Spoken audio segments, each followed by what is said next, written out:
안녕하세요. 디유 아름다움을 디자인하는 디유 성형외과 오세영 원장입니다. 오늘은 코 수술 이후에 절대 하지 말아야 할 코 재수술을 부르는 최악의 습관 4가지에 대해서 이야기해 보도록 하겠습니다.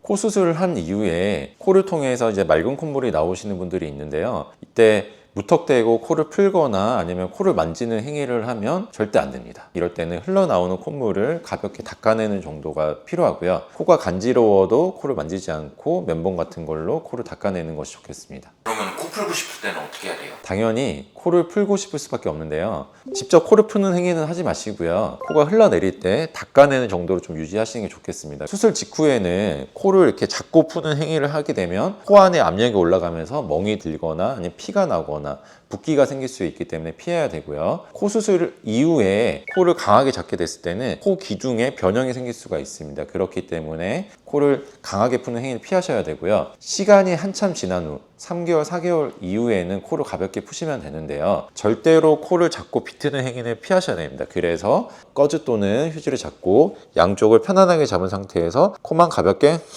푸는 행위를 하셔야 돼요. 절대 비트시면 안 됩니다.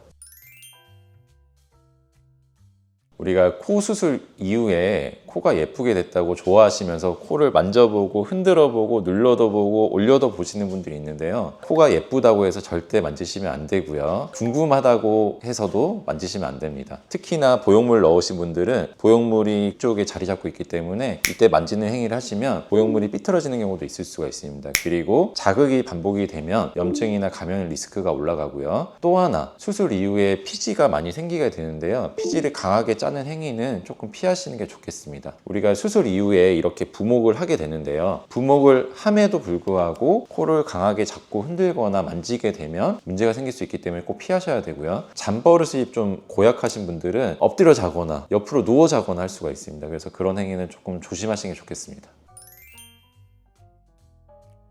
수술 이후에 보통 이제 냉찜질을 할 수 있게 찜질팩을 드리는데요. 3일 정도는 냉찜질, 그 이후에는 온찜질을 추천드립니다. 3일 정도는 급성기이기 때문에 붓기가 있거나 멍이 있을 수가 있습니다. 냉찜질은 주변에 혈관들을 수축시켜서 멍이나 붓기를 빠지게 하는 데 도움이 되고요. 이후에는 온찜질을 통해서 혈액순환을 시켜주면 붓기를 빠르게 뺄 수 있는데 도움을 줄 수가 있습니다. 저희 병원에서는 이렇게 안대형 찜질팩 그리고 이렇게 네모난 찜질팩을 좀 드리고 있는데요. 병원마다 드리는 게 조금씩 다를 수 있습니다. 기본 원리는 코를 직접적으로 자극을 하면 좋지는 않고요. 부목이 되고 있으면 부목 주변으로 가볍게 냉찜질을 좀 하는 게 중요하겠습니다. 그리고 가장 중요한 게 우리가 수술 이후에는 감각이 좀 떨어져 있기 때문에 본인이 뜨거운지 모르십니다. 그래서 저온 화상을 입을 수 있기 때문에 굉장히 유의하셔야 되고요. 가볍게 짧은 시간 동안 온찜질을 주변으로 하시는 게 좋겠습니다. 보통 잘 모르시는 게 이 찜질팩을 냉찜질에만 사용하시는데 온찜질에도 사용을 할 수 있습니다. 사용 설명서 꼭 읽어보시고요. 냉찜질의 경우에는 냉장고에 보관하셔서 차가워졌을 때 사용을 하시면 될 것 같고 온찜질의 경우에는 60에서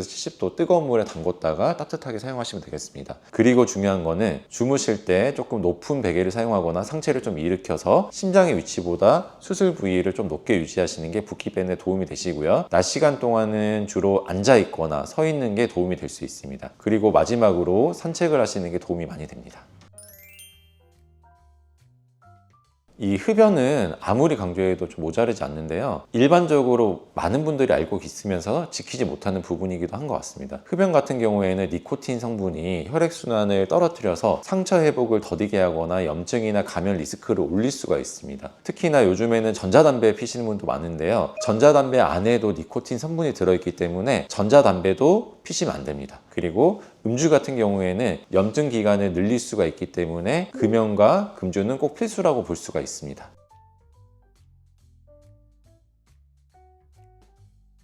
오늘은 코 재수술을 부르는 최악의 4가지 습관에 대해서 알아봤는데요. 제가 말씀드린 부분은 사실은 아시는 분이 많음에도 불구하고 지키지 못하시는 분이 많습니다. 마음 놓고 하는 습관들이 코를 망치는 습관일 수도 있습니다. 그렇기 때문에 좀 경각심을 좀 가지시는 게 좋겠고요. 이후에 문제가 생긴 다음에 다시 되돌이키기가 굉장히 힘든 것 같습니다. 그래서 적어도 수술 이후에 1달, 2달 정도는 병원에서 말한 그런 이제 주의사항들 그리고 습관들 예쁜 코를 가지시기 바랍니다. 이상 디유 성형외과 오세영 원장이었습니다.